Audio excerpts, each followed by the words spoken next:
This is the Postscript Sportscast, the latest on the Lakers, breaking news from around the league, and all things sports.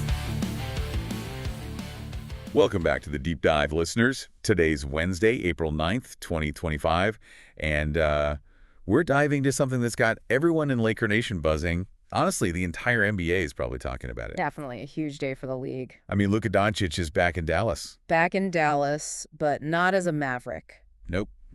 He's wearing the purple and gold tonight. Feels a little surreal, doesn't it? Like just 2 months ago, he's the face of that franchise, and now he's a Laker. And we're going to break down all the angles for you today.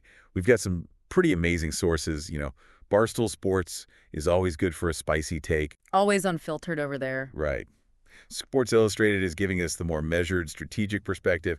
And, of course, we can't forget about Fox Sports and their on-court analysis. So we're covering it all, from the emotional fallout in Dallas to the business implications of this trade and what it means for us, Laker Nation. Sounds like a deep dive indeed. Well, let's jump right in. What really strikes me is the emotional weight of this game. I mean, Doncic walking back onto that court in Dallas, but this time as a visitor? You know, it's not every day you see a player of his caliber traded, let alone return to his former team so quickly.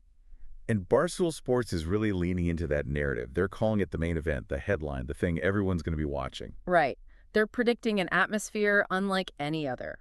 A mix of, well, I guess you could say love and resentment. Yeah, because he was their golden boy. Led them to some incredible seasons. But now he's the opposition. But the Mavericks are trying to do something right, to acknowledge Doncic, I mean. Yeah, Sports Illustrated mentioned they're putting shirts on every seat in the arena with a Slovenian phrase that means thanks for everything. So a nice gesture, but also kind of careful, right? Because like Sports Illustrated pointed out, the NBA has those rules about using former players' images and names for marketing. So no Doncic jerseys on sale with Mavericks branding, just a general message of gratitude. Trying to walk that fine line. But both Sports Illustrated and Barstool agree it's going to be awkward. The fans are probably still pretty upset about the trade. Oh, yeah. And Barstool is predicting that most of that anger is going to be directed at Nico Harrison, the Mavericks general manager. Exactly. He was the one who made the call to trade Doncic. So, he's probably going to be public enemy number one in Dallas tonight.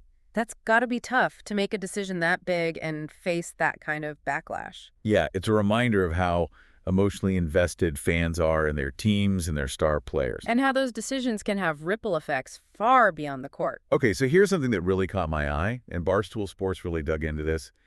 The Mavericks, get this, tried to get sponsorship deals with companies that Doncic endorses. For this game. For his return. Yeah. Isn't that wild? Yeah. Talk about trying to capitalize on this situation. It does seem a bit, well, opportunistic, doesn't it? Considering they're the ones who traded him away. And here's the kicker. Barstool says, Doncic's camp shut those attempts down hard. Basically said, he plays for the Lakers now. Mic drop. Yeah, that's a power move right there. Shows where his loyalty lies now. And Barstool called the Mavericks' attempt tone deaf.